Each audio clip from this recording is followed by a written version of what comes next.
আব্দুল্লাহ ইবনে উম্মে মাকতুম সঙ্গে সঙ্গে বলছেন, ভাই আমার দুই চোখ নাই, সবাই তো যুদ্ধে গিয়ে তরবারি দিয়ে যুদ্ধ করে না, কেউ কেউ তাবু পাহারা দেয়, কেউ কেউ শত্রুদের গতিবিধি লক্ষ্য করে, কেউ কেউ মুসলমানদের কালিমার ঝান্ডাটা হাতের মধ্যে নেয়। অন্তত আমাকে পারমিশন দিয়ে দেন, আমি অন্য কোনো কাজ না করলে অন্তত সবার সামনে আমাকে দাঁড় করায় দেবে, আমি আমার হাতের মধ্যে মুসলমানদের কালিমার ঝান্ডাটা ধরে রাখবো, কালিমার ঝান্ডা ধরে রাখবো।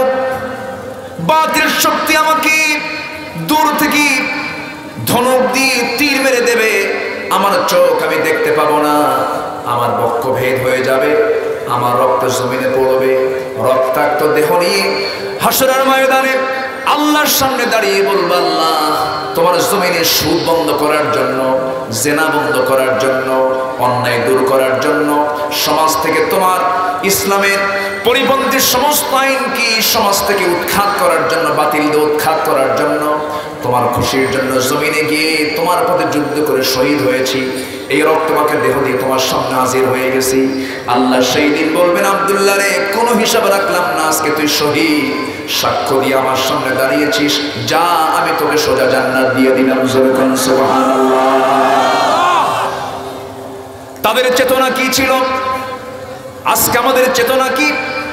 অনেকের মনে মনে চিন্তা, 5 ওয়াক্ত নামাজ পড়বো, রমজান মাসে রোজা রাখবো, টাকা আছে হজ করবো, মসজিদ মাদ্রাসা বানায় দেব, এদিকে সুদের কারবারও করবো, মদের কারবারও করবো, আল্লাহ খুশি থাক, শয়তান যেন বেজার না হয়। এরকম পাবলিক কিছু আছে না নাই? আসতে বলবেন না, আছে না নাই? আল্লাহ তাআলা শর্ত জড়িয়ে দিচ্ছেন, না না, ওয়াল্লাযীনা ইয়াজতানিবুনা কাবায়িরাল ইসমি ওয়াল ফাওয়াহিশ, যারা বড় বড় কবিরা গুনাহ থেকে, ফাওয়াহিশ অশ্লীল কাজ থেকে যারা নিজেদেরকে নিয়ন্ত্রণ করবে, আমি আল্লাহ তাদেরকে পুরস্কার দিয়ে দেব। আল্লাহ বলছেন, ছোট ছোট গুনার দিকে তাকাবো না, ইন তাজতানিবু কাবায়িরা মা তুনহাউনা আনহু নুকাফির আনকুম সাইয়্যাতিকুম ওয়া নুদখিলকুম মুদখালান কারীমা। ছোট ছোট গুনার দিকে আমি আল্লাহ তাকাবোই না, বড় বড় গুনাহ যদি ছাড়ো আমি তোমাকে সম্মানজনক জান্নাত দিয়ে দেব। কার কথা? আসতে বলবেন না, কার কথা? আল্লাহর কথা। নাম্বার 2 হলো ওয়াইদা মা গাদিবুহুম ইয়াগফিরুন, যারা রাগকে নিয়ন্ত্রণ করবে। রাগ যোগ্যতা না ধৈর্য যোগ্যতা? কি যোগ্যতা বলেন? ধৈর্যটা যোগ্যতা না রাগ যোগ্যতা? রাগ কিন্তু কোনো যোগ্যতা নয়, রাগের জন্য কোনো যোগ্যতা হাসিল করতে হয় না।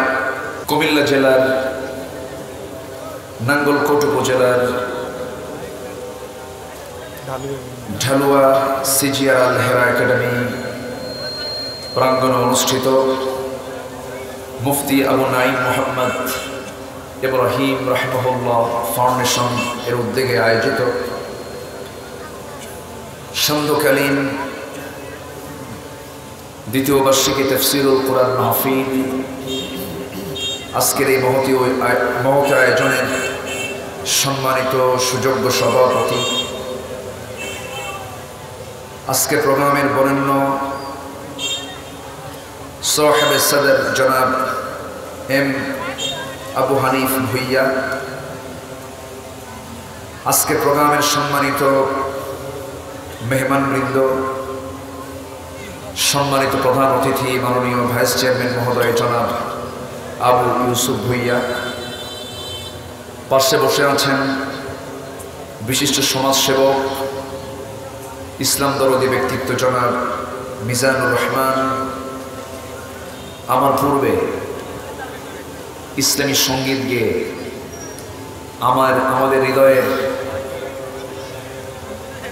আমাদের হৃদয়ের খোরাক জুগিয়েছেন এদেশের সঙ্গীত জগতের সুর সম্রাট, আমার অত্যন্ত কাছের, আমার প্রিয় ভাই। আমি নিজেও ব্যক্তিগতভাবে তার ইসলামী সঙ্গীতের প্রতি খুবই দুর্বল। আমার প্রিয় ভাই শিল্পী মুশিউর রহমান হাফিজাহুল্লাহ, উপস্থিত হাজরাত উলামায়ে কেরাম, ফদলা ইজাম, সামনে উপস্থিত দূরে কাছের বিভিন্ন স্থান থেকে ছুটে আসা কালেমার ঝান্ডাবাহী, তাওহীদের পতাকাবাহী, দ্বীন ইসলামের নরসারদুল বীর মুজাহিদ, প্রাণ প্রিয় সম্মানিত দ্বীনী ভাইরা, আড়ালে বসে আছেন শ্রদ্ধেয়া সম্মানিতা মা বোনেরা, আলোচনার সূচনায় আনুষ্ঠানিকতার মধ্য দিয়ে আমার পক্ষ থেকে আবারও দিল খোলা সালাম, আসসালামু আলাইকুম ওয়া রাহমাতুল্লাহি ওয়া বারাকাতুহু। সবাই কেমন আছেন? আমাকে উল্টো প্রশ্ন করলেন। আল্লাহ তাআলা আমাকে আপনার কাতারেই রেখেছেন। বলছি আলহামদুলিল্লাহ, ভালো আছি, এটা জীবনের সবচেয়ে বড় পাওয়া। সুস্থ আছি, এটা আল্লাহর পক্ষ থেকে বান্দার প্রতি শ্রেষ্ঠ একটি নিয়ামত।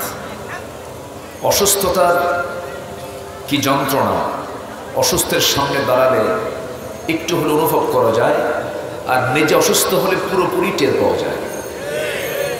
এজন্য আমার রাসূল বলেছেন, ইগতানিম খামসান ক্বাবলা খামসিন, পাঁচটি অবস্থা আসার আগে পাঁচটি অবস্থাকে গনিমত মনে করো। আমার ভাইয়ের একটা গানও আছে, পাঁচটি অবস্থা আসার আগে পাঁচটি অবস্থাকে গনিমত মনে করো। শাবাবাকা ক্বাবলা হারামিক, সিহহাতাকা ক্বাবলা মারাদিক, গিনাকা ক্বাবলা ফাকরিক, ফিরাগাকা ক্বাবলা শুগলিক, হায়াতাকা ক্বাবলা মাউতিক, আও কামা ক্বালা আলাইহিস সালাতু ওয়াস সালাম। আমার রাসূল বলেছেন, বার্ধক্যের পূর্বে যৌবনে, অসুস্থতার পূর্বে সুস্থতা, ব্যস্ততার পূর্বে অবসরে, অসচ্ছলতার পূর্বে সচ্ছলতা, মৃত্যুর পূর্বে জীবনের হক আদায় করো। এই পাঁচটি অবস্থাকে গনিমত মনে করো বলেছেন মুহাম্মদ সাল্লাল্লাহু আলাইহি ওয়াসাল্লাম। সম্মানিত হাজিরিন, আমরা সুস্থ, আমরা নিরাপদে আছি, আসতে পেরেছি জান্নাতের বাগানে। বলছি আলহামদুলিল্লাহ। সবাই বলছি আল্লাহুম্মা ইন্নী আসআলুকা আল হুদা ওয়াত তুকা ওয়াল আফাফা ওয়াল গিনা। সবাই বলি আল্লাহুম্মা লাকা আসলামতু ওয়া বিকা আমানতু ওয়া আলাইকা তাওয়াক্কালতু ওয়া ইলাইকা আনাবতু ওয়া বিকা খাসামতু। আমরা আল্লাহ তাআলা শুকর আদায় করে নিলাম।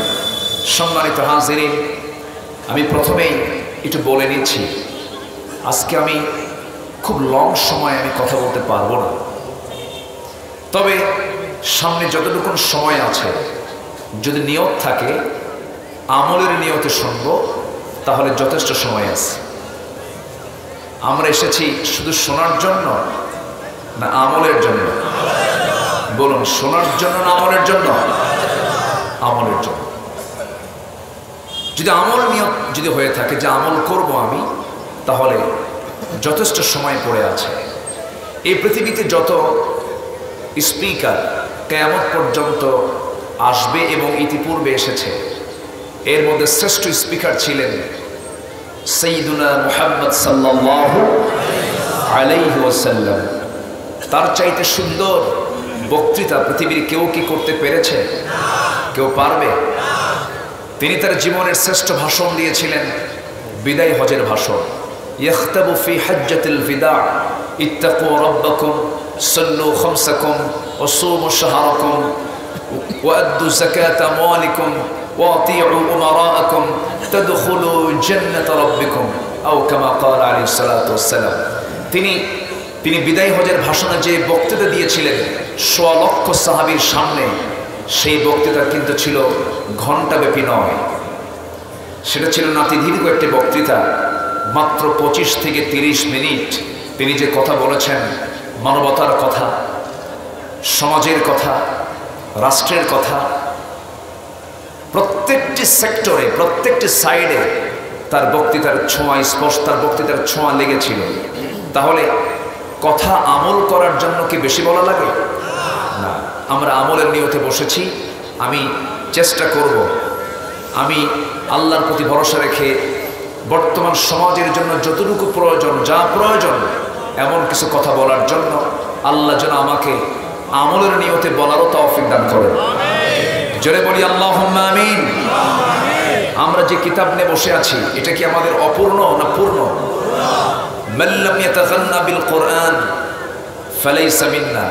রাসূল বলেছেন, যে ব্যক্তি কোরআনটাকে যথেষ্ট মনে না করে, যে ব্যক্তি কোরআনটাকে ধনী না মনে করে, কোরআনটাকে যথেষ্ট মনে না করে, রাসূল বলেছেন সে আমার কেউ না, সে আমার কেউ না। তাহলে কোরআনকে অপূর্ণাঙ্গ না পূর্ণাঙ্গ? যথেষ্ট। মানুষের জীবনের জন্য যা দরকার আল্লাহ তাই বলে দিয়েছেন। জোরে বলে সুবহানাল্লাহ।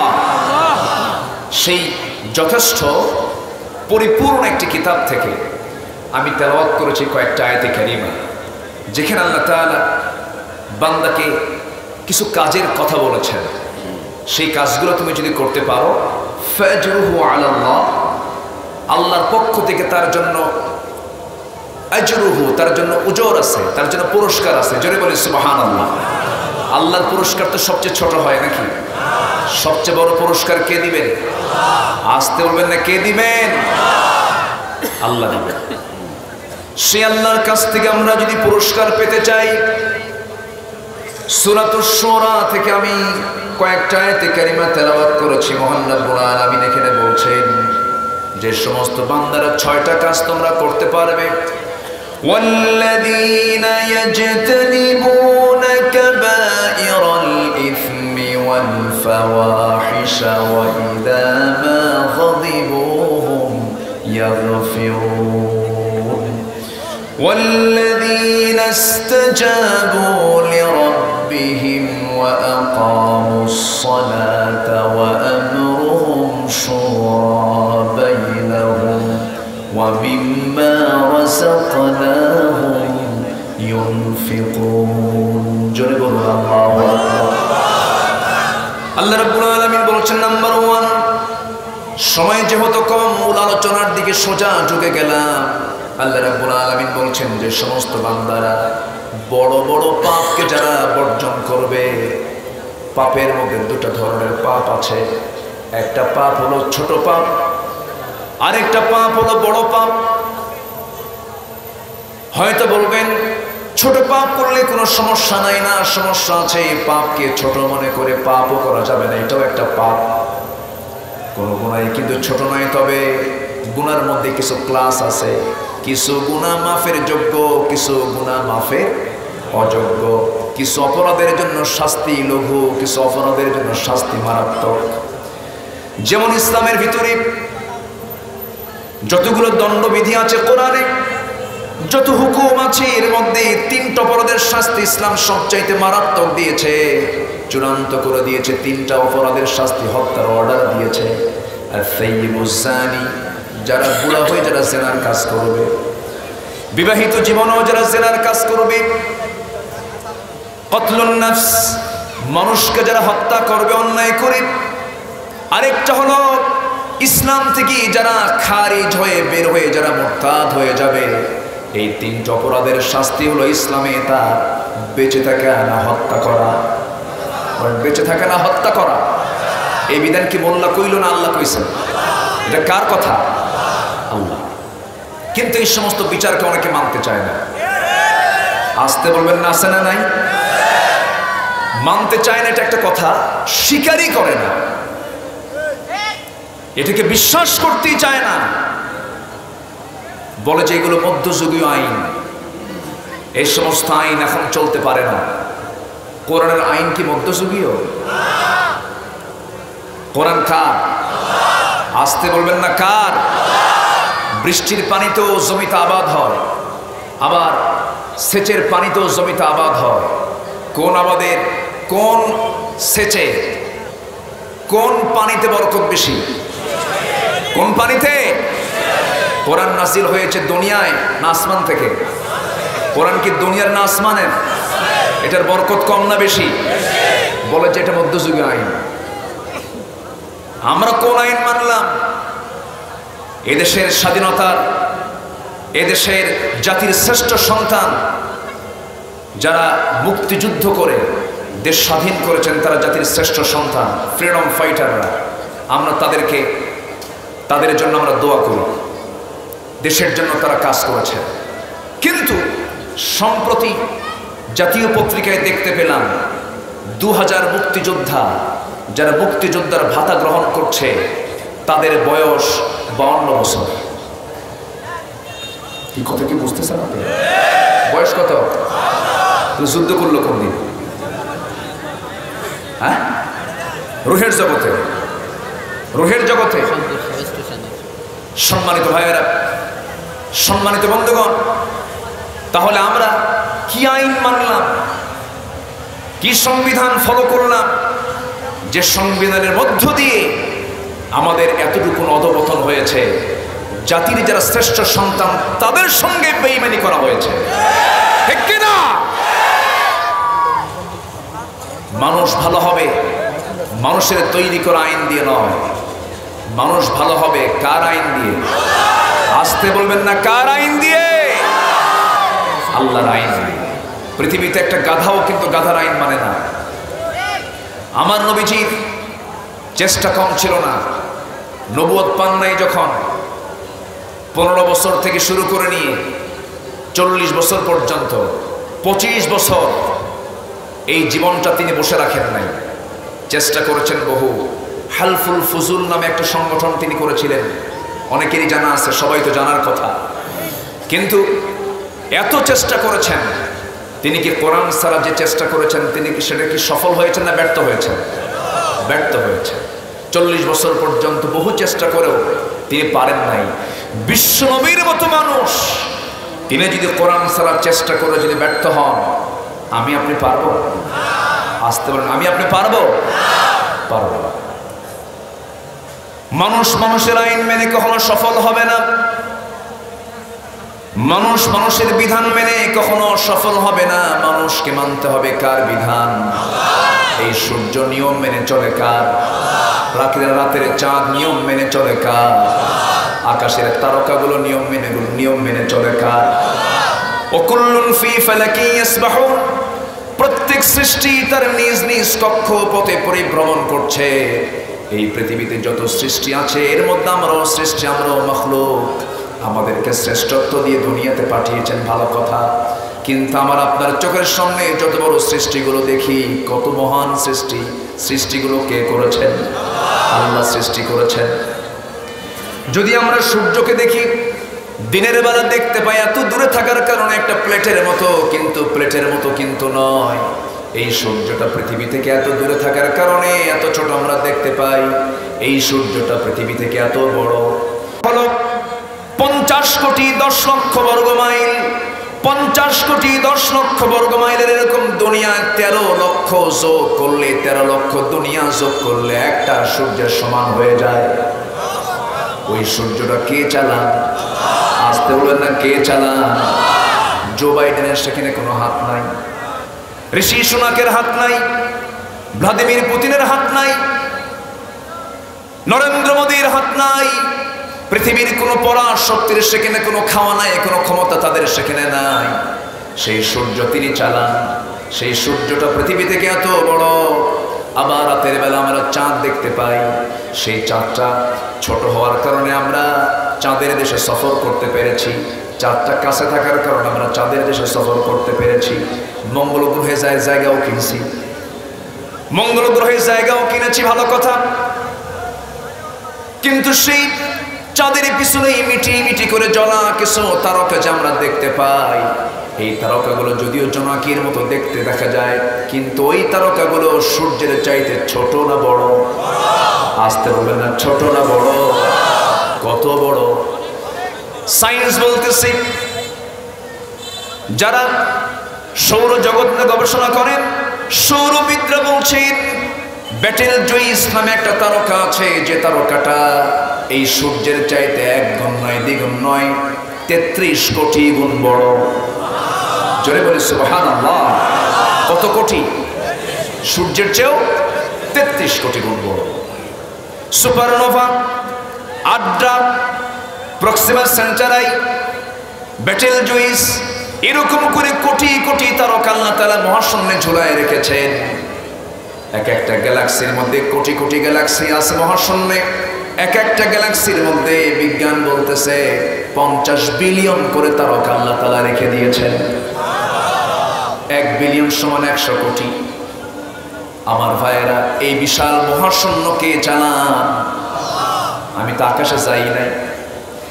এখন ধরুন আমি মানুষ চাঁদে ঘুরলাম, মঙ্গল গ্রহে গেলাম, একটু চাঁদের পিছনে যে মিটি মিটি করে জ্বলা সেই তারকা যদি আপনি একটু দেখতে চান, সেই তারকার দেশে যদি সফর করতে চান, সবচেয়ে নিকটবর্তী তারকার দেশ হলো, নিকটবর্তী তারকা হলো প্রক্সিমা সেন্টারাই। প্রক্সিমা সেন্টারে যদি কেউ যেতে চায়, এই দুনিয়া থেকে দ্রুতগামী যানবাহন, দ্রুতগামী নভোযান অ্যাপোলো 11-এর পার আওয়ার গতি হলো 1 ঘন্টায় গতি হলো 39,000 কিলোমিটার। 39,000 কিলোমিটার বেগে যদি কোনো বান্দার সেই নভোযানে চড়ে যদি সেই তারকা, সেই পৃথিবীর সবচেয়ে নিকটবর্তী তারকার দেশ প্রক্সিমা সেন্টারে যদি কেউ যেতে চায়, তাহলে তার সময় লেগে যাবে 1,15,000 বছর মাত্র। যাবেন কারা কার? হাত তোলেন। সম্ভব? আস্তে করে সম্ভব? এতক্ষণ যে কথাগুলো বললাম, আমি কি আকাশে গেছি? আকাশে গিয়েছি? আমাদের চোখে যতটুকু ধরা পড়ে এই তারকা পর্যন্ত গেলাম, সামনে তো বিশাল মহাশূন্য পড়ে আছে, আকাশ পড়ে আছে। সেই পৃথিবীর ছোট্ট একটা জায়গা, একটা এরিয়া, একটা জনপদের সামান্য একটু পথ পাইলে অহংকার দেখে মনে হয় একখান মা। আছে না নাই? আছে না নাই? অহংকার তোমার জন্য নয়। অহংকার করবেন কে? আসতে বলবেন অহংকার করবেন কে? অহংকার করেছে যারা, ধ্বংস হয়েছে তারা। অহংকার করেছিল নমরুদ, অহংকার করেছিল ফেরাউন, অহংকার করেছিল আবু জাহেলরা, ইতিহাসে রাস্তা করে নিক্ষিপ্ত হয়েছে তারা। নমরুদকে মেরেছেন কি দিয়া? অচল না সচল মশা? অচল না সচল? অচল। ঠ্যাংও নাই, পাখাও নাই, ন্যাংরা, তাই না? কি কয় এলাকে? কি কয়? ন্যাংরা মশা দিয়া। মশাকে দুর্বল ভাববেন না, এই মশার বাহিনী দিয়ে কিন্তু নমরুদ শেষ হয়েছে। মশার কথা কোরআনে আছে না নাই? মাকড়সার কথা কোরআনে আছে না নাই? তারপরে মৌমাছির কথা কোরআনে আছে না নাই? এত বড় দামি কিতাবে মশার কথা, মাকড়সার কথা, মৌমাছির কথা কেন বললেন? অবশ্যই এর পিছনে কারণ আছে না নাই? শোনাই, শোনাই। আচ্ছা, মশাকে কি দুর্বল মনে হয় আপনাদের? মশা যদি আপনাকে ধরে, আপনি পারবেন? রাতের বেলা কি টাঙ্গাই আমরা? কেন? মশা দুর্বল এই জন্যে? মশা কিন্তু মশা কিন্তু দুর্বল না। মশা মন্ত্রী মানে না, মশা এমপি মানে না, মশা কোন সুন্দর চেহারাও মানে না, কিছুই মানে না, চান্স পাইলেই মেরে দেয়। ঠিক কিনা কন? আর যদি ডেঙ্গু হয় তো কান দেয়, ঠিক আছে না? ডেঙ্গু হলে তো কথাই নাই। আল্লাহ রাব্বুল আলামিন সূরা বাকারার প্রথম সূরা বাকারার 26 নম্বর আয়াতে বলেছেন, ইন্নাল্লাহা লা ইস্তাহি আন ইয়াদরিবা মাসালাম মা বাউদাতান ফামা ফাওকাহা ফাআম্মাল্লাযীনা আমানু ফায়া'লামুনা আন্নাহুল হক। জোরে বলি আল্লাহু আকবার। আল্লাহ তাআলা মশার উদাহরণ দিতে কোনো লজ্জা পান না, কারণ মশা তো কোনো দুর্বল প্রাণী নয়।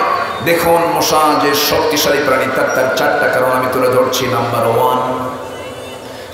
ওয়ান, আমরা যে মশা দেখতে পাই, যে মশা যত বেশি রক্ত খায় তার হায়াত কমে না বাড়ে? যে মশা যত বেশি রক্ত খাবে তার হায়াত কমবে না বাড়বে? কমে যায় না বেড়ে যায়? কমে যায়। ঠিক তেমনি দুনিয়াতে যারা লুটপাট করে, অন্যায় করে, রাতকে দিন করে যারা বেহিসাবি লুটপাট করবে তাদের হায়াত কমে যাবে। নাম্বার 2, মশা যে কামড় দেয়, এই মশা কামড় দেয় পুরুষ মশা না স্ত্রী মশা? বলেন। স্ত্রী মশা কামড়ায়। যারা বলেছেন তারা সায়েন্স পড়েছেন। এটা কিন্তু 1500 বছর আগে কিন্তু এই তত্ত্ব ছিল না। কিন্তু আল্লাহ তাআলা ইন্নাল্লাহা লা ইস্তাহি আন ইয়াদরিবা মাসালান মা বাউদাতান, এটা কিন্তু মুয়ান্নাসের সিগা, স্ত্রী মশার কথাই বলা হয়েছে। তাহলে কোরআন বলে দিচ্ছে মশা কামড়ায় পুরুষ মশা না স্ত্রী মশা? তাহলে বিজ্ঞান কোরআনের কাছে আসবে, কোরআন বিজ্ঞানের কাছে যাবে না, বিজ্ঞান কোরআনের কাছে আসবে। এই হচ্ছে কিতাব। নাম্বার 3, মশা যখন রাতের বেলা আপনি মশারি টাঙ্গানোর পরেও 2-1টা মশা যদি ঢোকে, এই যে গত রাত্রি আমার এই যে মশারি কিছু কামড়াইছে, বুঝলেন, মশারি পাইনি, ভাবলাম মশা মনে হয় নাই, একেবারে জায়গা মতো, হুজুরও পছন্দ করে নাই, কি কথা কি বুঝতেছেন? এই যে কয়েকটা মশা এখানে আমার কামড়াইছে। দেখেন, হঠাৎ করে ওই মশারির ভিতরে যদি 2-3টা মশা যদি ঢুকে পড়ে, ঘুমানোর আগ দিয়ে যদি সে যদি ওয়াশ করা শুরু করে, ওয়াশ করা পর্যন্ত যদি ভন ভন করে, ঘুম কি হবে? হবে? ঘুম হবে? এই যে ভন ভনটা করে, এটা কিন্তু তার কোনো গান নয়, কোনো আওয়াজ নয়, এটি গান আওয়াজটা সৃষ্টি হয়েছে একটা কারণে, সেটা হলো সায়েন্স বলতেছে মশাটা এত তার পাখাটাকে এত দ্রুত ঘুরাতে পারে, এত দ্রুত নাড়াতে পারে, প্রতি সেকেন্ডে মশা তার পাখা নড়ায় হলো 500 থেকে 600 বার। 500 থেকে 600 বার। পৃথিবীতে কোনো মেশিন এত দ্রুত ঘুরতে পারে না। মশা লা ইস্তাহি আন ইয়াদরিবা মাসালান মা বাউদাতান। আল্লাহ তাআলা কোরআনে কোন আয়াত অতিরঞ্জিত করে বান্দার জন্য দেন নাই। সব আয়াতের মধ্যে অবশ্যই শিক্ষা আছে না নাই? নাম্বার 4, ও দুনিয়ার সমস্ত নব্য ফেরাউনরা, নব্য নমরুদরা, শিক্ষা নাও ইতিহাস থেকে। আমি নমরুদকে শেষ করেছি এই মশার কামড় দিয়া। কিসের কামড় দিয়া? মশার কামড় দিয়া। সম্মানিত ভাইয়েরা, এই দুনিয়াতে থেকে বান্দা কখনো অহংকার করতে, অহংকার কার? আসতে বলবেন, অহংকারটা কার? অহংকার করা সগীরা গুনাহ না কবিরা গুনাহ? আল্লাহ তাআলা বলছেন 6টা কাজ করবা তুমি। নাম্বার 1 হলো বড় বড় গুনাহগুলো তোমার জীবন থেকে মাইনাস করে ফেলবে। বড় বড় গুনার দিকে তুমি যাবে না, আমি তোমার ছোট ছোট গুনার দিকে তাকাবই না। আল্লাহর দয়া সকলের চাইতে কম না বেশি? গোটা পৃথিবীতে দয়াটা রহমত 100 ভাগে ভাগ করে 1 ভাগ দিয়েছেন সকল সৃষ্টির মাঝে, আর বাকি 99টি ভাগ রেখেছেন আল্লাহ তার নিজের মাঝে। এই পৃথিবীতে কেউ আমার আপন না। কে বলেছে আমার বউ আপন? কে বলেছে আমার ছেলে আপন? কে বলেছে আমার মেয়ে আপন? কে বলেছে আমার ভাই আপন? কে বলেছে আমার বোন আপন? কে বলেছে আমার আত্মীয় আপন?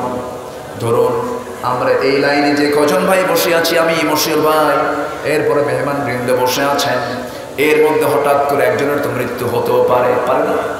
মরে গেল, যে কোনো একজনের মৃত্যু হয়ে গেল, হাজার হাজার মানুষ সামনে বসা, একজন মানুষকে কেউ কি বাঁচাতে পারবেন?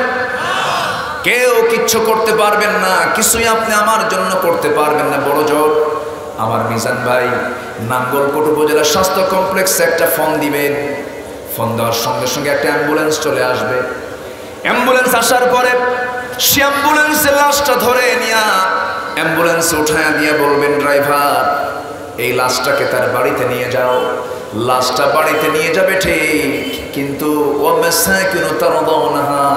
তোমার পছন্দ সেই ঘরের ভিতরে তোমার ঢোকার কোনো ক্ষমতা নাই। তোমার বেডরুমে ঢুকতে পারবা না, তোমার বাড়ির বারান্দাতেও ঢুকতে পারবা না। তোমার লাশটা নিয়ে তোমার বাড়ির এরিয়ার একটা কোনায় আস্তে করে চাদর মুড়ি দিয়া আড়াল করে চকিতে তোমার নিথর দেহটা ফেলে দেবে। ঠান্ডার মধ্যে খালি গায়ে রাখবে, গরম পানির গোসলটা হয়ে যাবে।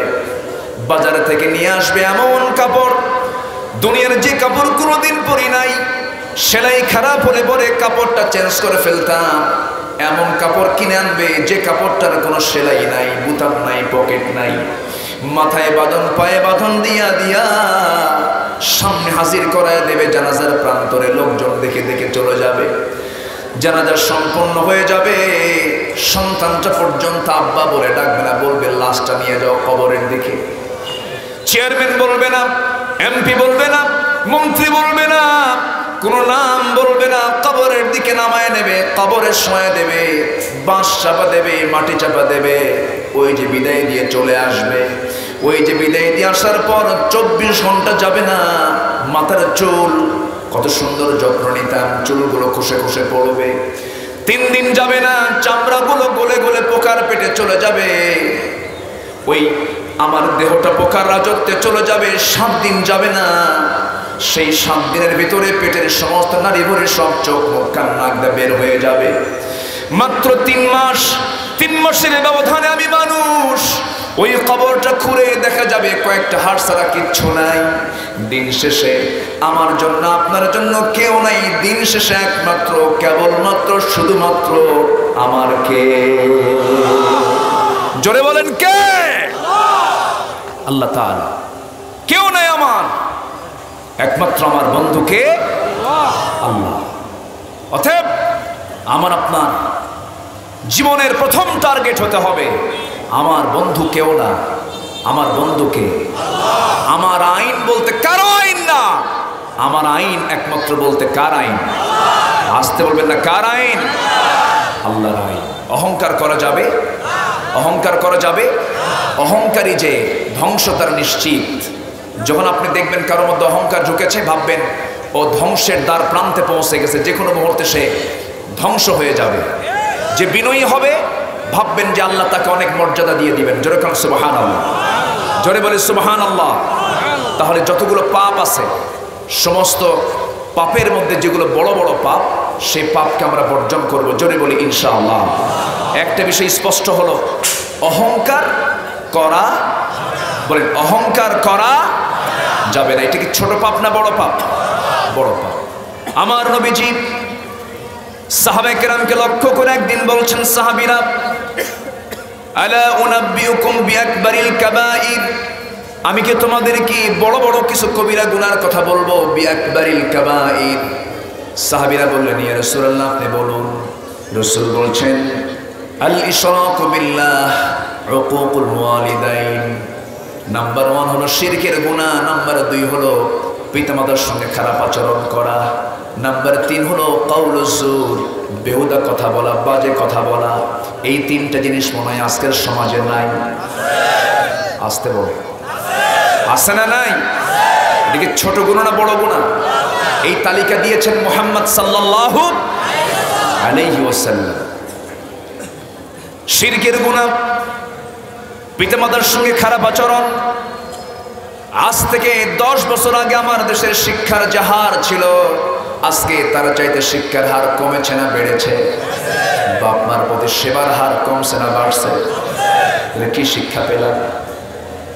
কি শিক্ষা পেলাম? একটা নিচ ক্লাসের একটা বই দেখতে পেলাম সেদিন, একটা আর্টিকেল লিখেছে মশিউর ভাই, একটা আর্টিকেল লিখেছে, সেটা হলো, যে বই ভয় দেখায় সে বই বই নয়। যে বই ভয় দেখায় সে বই বই নয়। জাহান্নামের ভয় দেখায় কোন কিতাব? বলেন, জাহান্নামের ভয় দেখায় কোন কিতাব? কোরআন। যে বই ভয় দেখায় সে বই বই নয়। এই বক্তব্য কোন মুসলমানের হতে পারে? কোন মুসলমান এই কথা বলতে পারে? মানুষ ভালো হবে দুনিয়ার প্রশাসনের ভয়ে না আল্লাহর ভয়ে? মানুষ ভালো হবে দুনিয়ার ভয়ে না জাহান্নামের ভয়ে? মানুষ ভালো হবে রবের ভয়ে না রবের ভয়ে? ঘাপটি মারা কিছু নাস্তিক চক্র এদেশে তৌহিদি চেতনাকে তারা নিভিয়ে দিতে চায়। এদেশের শেকড়ে ইসলাম আছে, ইসলাম ছিল, আছে, থাকবে। ইসলামকে যারা নির্মূল করতে চায় তারাই নির্মূল হয়ে যাবে। ঠিক কিনা বলুন? ইসলাম কারো বাপের না, ইসলাম কার? ইসলাম কার? আমার আল্লাহর নাম নিলে অনেকে লজ্জা পায়। আল্লাহু আকবার স্লোগান, এটা নামাজের স্লোগান, এটা আযানের স্লোগান, এটা আযানের পরিভাষা, নামাজের পরিভাষা, রুকুর পরিভাষা, সেজদার পরিভাষা, জানাজার পরিভাষা। জানাজায় 4টা তাকবীর দিতে হয়, আল্লাহু আকবার। 4টা তাকবীর দিয়ে জানাজা শেষ করতে হয়। ঈদের তাকবীর আল্লাহু আকবার, জানাজার তাকবীর আল্লাহু আকবার, নামাজের তাকবীর আল্লাহু আকবার, আযানের তাকবীর আল্লাহু আকবার। সমাজের তাকবীর আল্লাহু আকবার দিতে সমস্যা কোথায়? যারা এই তাকবীরকে যারা বিতর্কিত করেছে তাদের ঈমান বিতর্কিত, তাদের জন্ম বিতর্কিত। ওই সমস্ত বাতিলদের মোকাবেলা করতে রাজি আছেন কারা কারা? হাত উঁচু করে দেখান মুসলমান।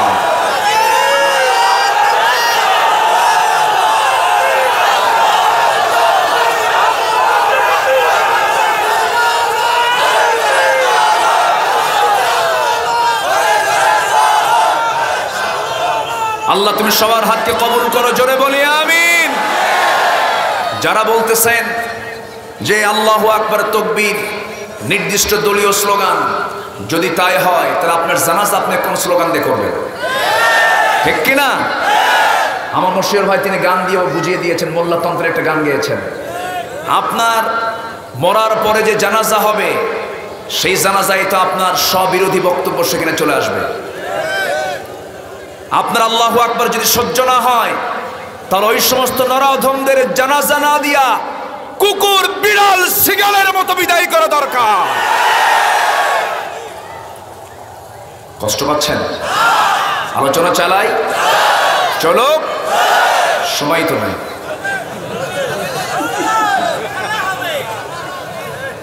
বলি আলহামদুলিল্লাহ। নাঙ্গল না, নাঙ্গল কোট না এটা? আলহামদুলিল্লাহ। আমি খুবই খুশি আপনাদের ভিতরে ইমানের একটি চেতনা কাজ করে। বলি আলহামদুলিল্লাহ। ভাইরে বাঁচবো কয়দিন বলেন? কয়দিন বাঁচবো? আল্লাহর বিরুদ্ধে অবস্থান নিয়ে লাভটা কি? আল্লাহর বিরুদ্ধে অবস্থান মানে কি জানেন? কোরআনের একটা আয়াত কেন, একটা বাক্য কেন, একটা শব্দ কেন, একটা হরফকে যে মানবে না সেই আল্লাহর বিরুদ্ধে অবস্থানকারী ব্যক্তি। এমন লোক তো বাংলাদেশে নেই। আসতে বলবেন না, আছে না নাই?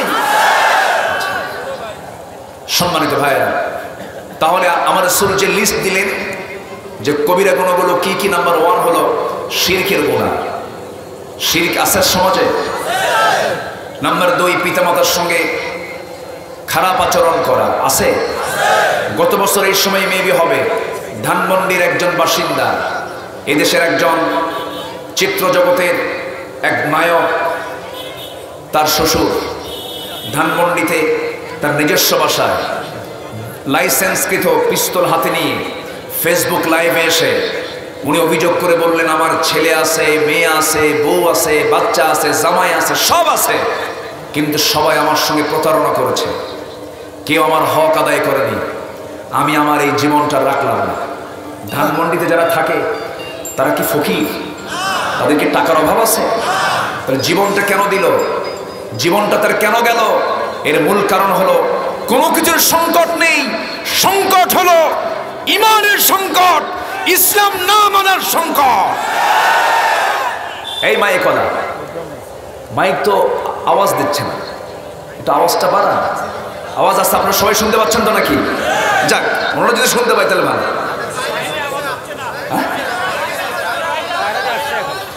ধমক দিয়ে না মাইক কলারে, এখন ধমক দিলে তোদের হার্ট স্ট্রোক করে মরে যাবে।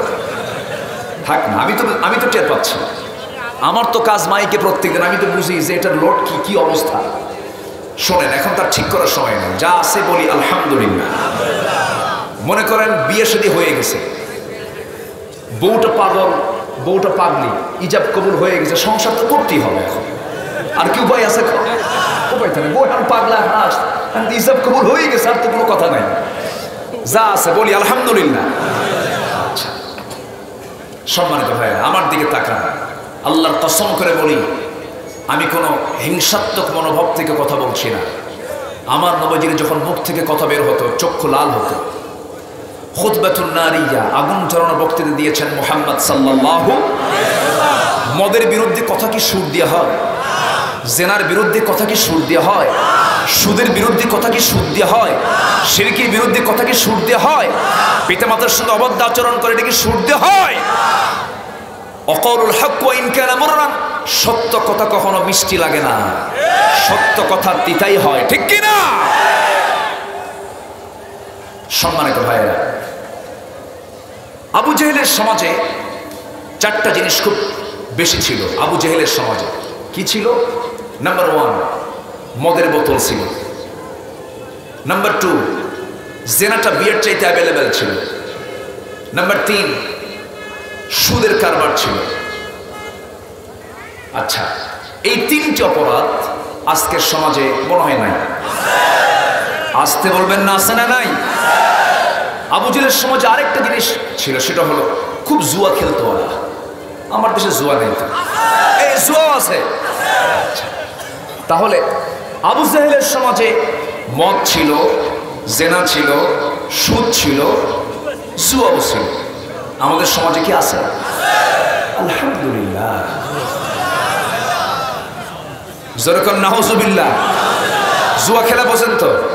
6 জন মিলে মোনাজাত ধরে, 6 জন মিলে কি ধরে? মোনাজাত। এরকম করে থাকে, কি দোয়া করে চিন্তা করে। আল্লাহ তাআলা এই সমস্ত কাজগুলো কি শয়তানের কাজ বলেছেন, মিন আমালিশ শয়তান। মদ জুয়া শয়তানের কাজ। তাহলে এখন বলেন, আমরা কি মুসলিম সমাজে আছি না শয়তানের সমাজে আছি? বলেন কিসের সমাজে? শয়তানের সমাজে আছি। এই সমস্ত পাপগুলোকে যারা বর্জন করবে, মদ যারা বর্জন করবে, জিনা যারা বর্জন করবে, সুদ যারা বর্জন করবে, শিরক যারা বর্জন করবে, কিন্তু এই সমস্ত পাপ, এই সমস্ত অপকর্মগুলো তো আমি আপনি এককভাবে বন্ধ করতে পারলেও কিন্তু সামষ্টিকভাবে বন্ধ করতে পারবো না। সামষ্টিকভাবে বন্ধ করার জন্য সামষ্টিকভাবে সিদ্ধান্ত নেওয়ার দরকার আছে না নাই? চেষ্টা করার দরকার আছে না নাই? কিছু কাজ একক হবে, কিন্তু একক করে আপনি যদি ভাবেন আমার এই কাজটাই যথেষ্ট, আপনি মুনাফিকের কাতারে চলে যাবেন। সমাজ থেকে আপনার এই সমস্ত পাপগুলোকে, এই সমস্ত অন্যায়গুলোকে দূর করার জন্য আপনাকে সামষ্টিক চেষ্টা করতে হবে। এই জন্য আল্লাহ রাব্বুল আলামিন বলেছেন, শারা'a লাকুম মিনাদ-দীনি মা ওয়াসসা বিহি নূহা ওয়াল্লাযী আওহাইনা ইলাইকা ওয়া মা ওয়াসাইনা বিহি ইব্রাহিমা ওয়া মূসা ওয়া ঈসা أن أقيموا الدين ولا تتفرقوا فيه। আল্লাহর জমিনে দিন কায়েমের জন্য তোমরা মতপার্থক্য সৃষ্টি করো না। যখন দিনটা কায়েম হয়ে যাবে, সমাজ থেকে সুদ চলে যাবে, জেনা চলে যাবে, মদের বোতল বন্ধ হয়ে যাবে। ওয়াজ করে যদি আজকে সুদ জেনা যদি বন্ধ হতো, সবচাইতে বেশি ওয়াজ কোন দেশে হয়? কোন দেশে হয় বলেন?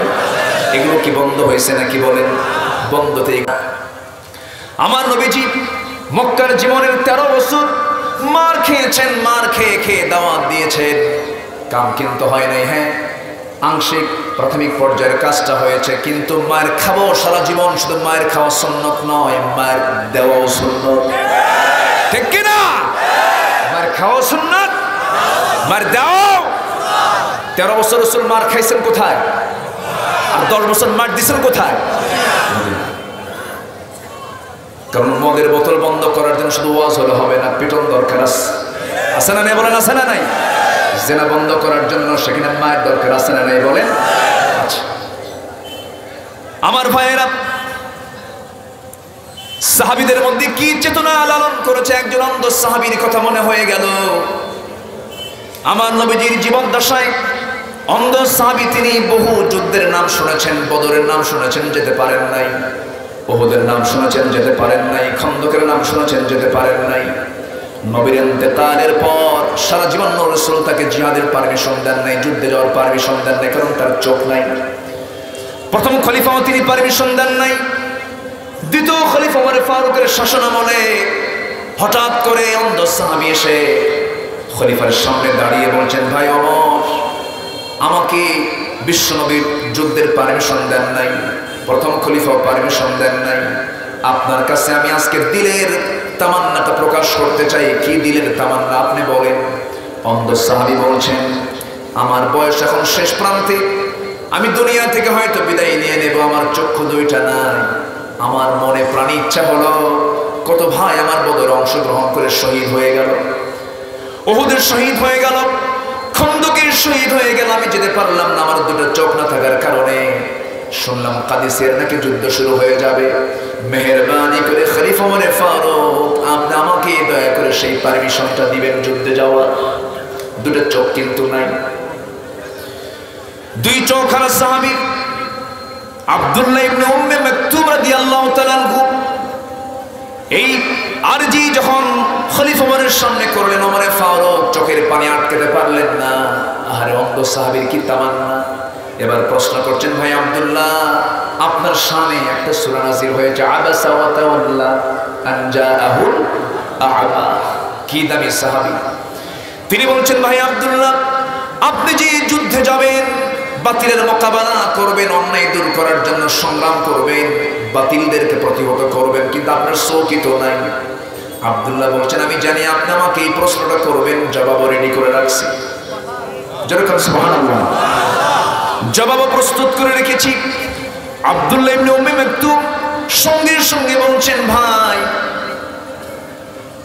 আমার দুই চোখ নাই, সবাই তো যুদ্ধে গিয়ে তরবারি দিয়ে যুদ্ধ করে না, কেউ কেউ তাবু পাহারা দেয়, কেউ কেউ শত্রুদের গতিবিধি লক্ষ্য করে, কেউ কেউ মুসলমানদের কালিমার ঝান্ডাটা হাতের মধ্যে নেয়।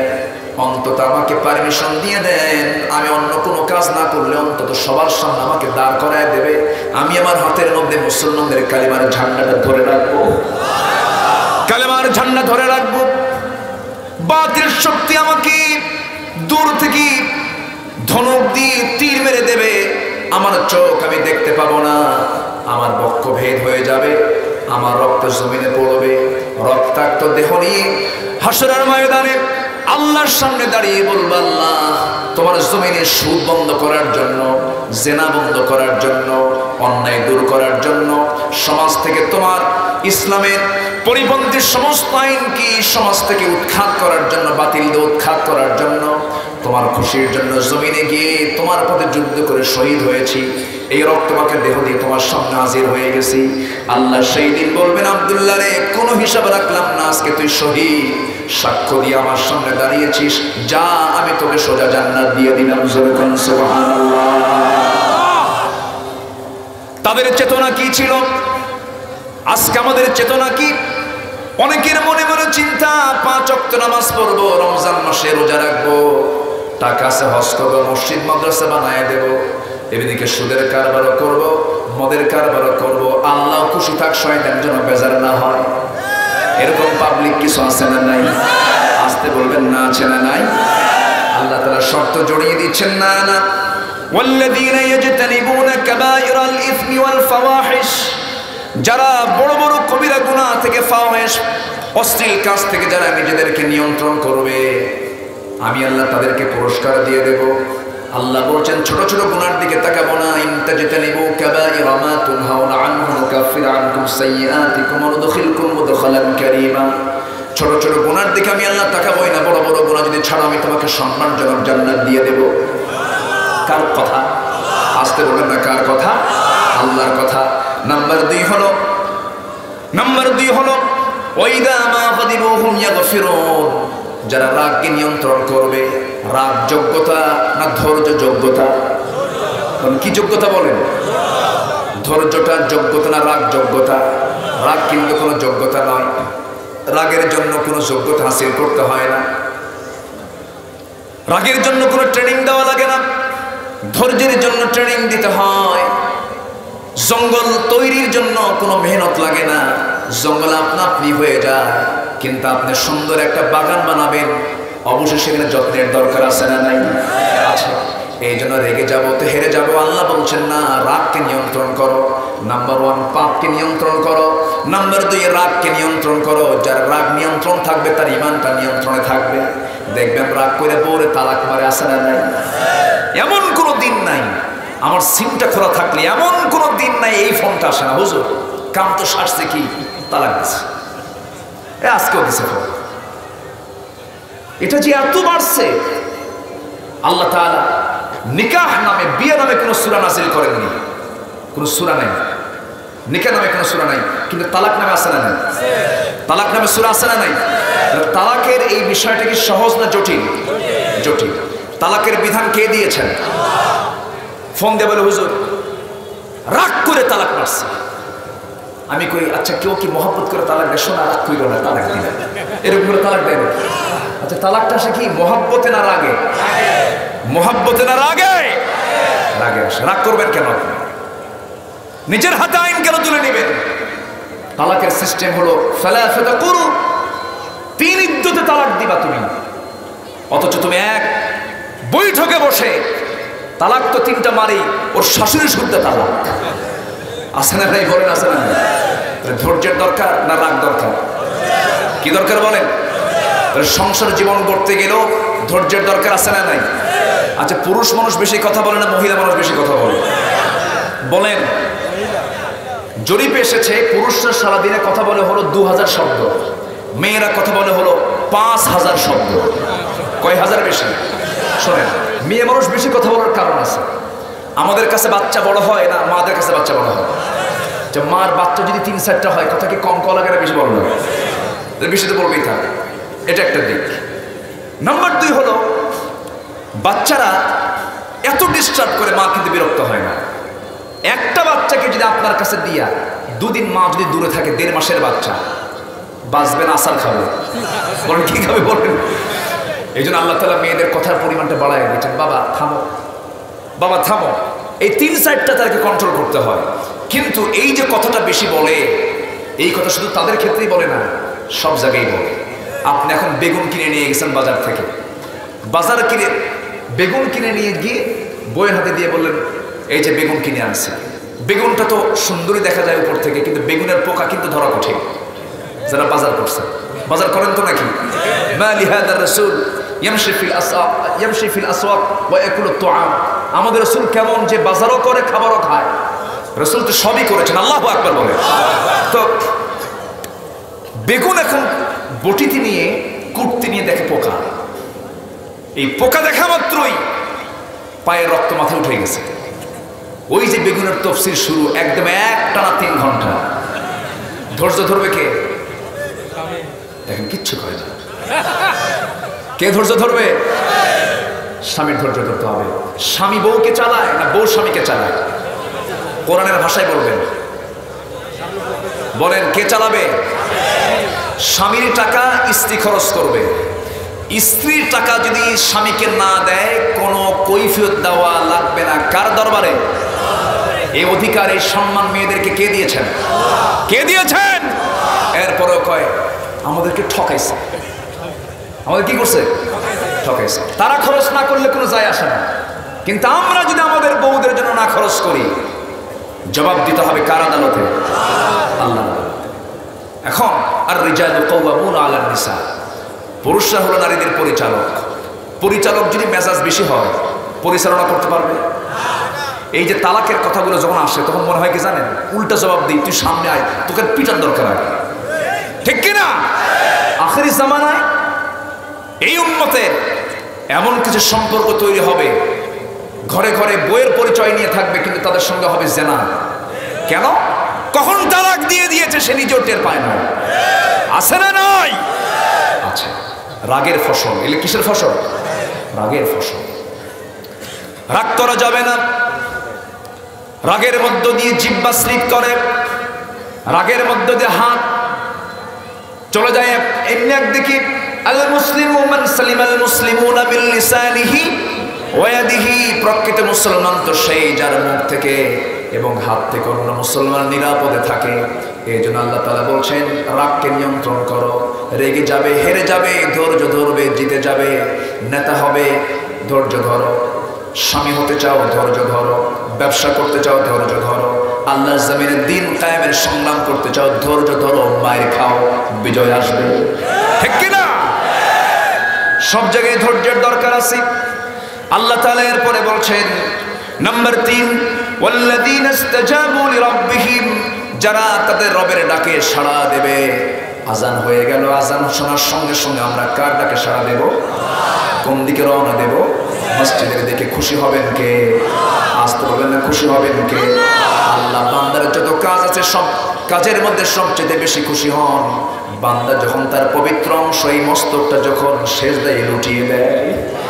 সেজদায় যখন লুটিয়ে দিয়ে বলে সুবহান রাব্বিয়াল আযীম, সুবহান রাব্বিয়াল আলা, যখন বলে ফেলে, আল্লাহ বলেন, ও আমার বান্দা, তোর পবিত্র মস্তক আমার সামনে সঁপিয়ে দিলি, যা, আমি তোর জীবনের সমস্ত গুনাহ মাফ করে জান্নাতের ফয়সালা করে দিলাম। নামাজ পড়বো কয় ওয়াক্ত? কারা কারা? 5 ওয়াক্ত নামাজ। জোরে বলি আল্লাহ আমাদেরকে 5 ওয়াক্ত সালাত আদায় করার তৌফিক তুমি আল্লাহ দিয়ে দাও। জোরে বলি আমিন, আরো জোরে আমিন। এখন নামাজ পড়লাম আমি, কিন্তু আমার নেতা হলো বেনামাজি, মানা যাবে?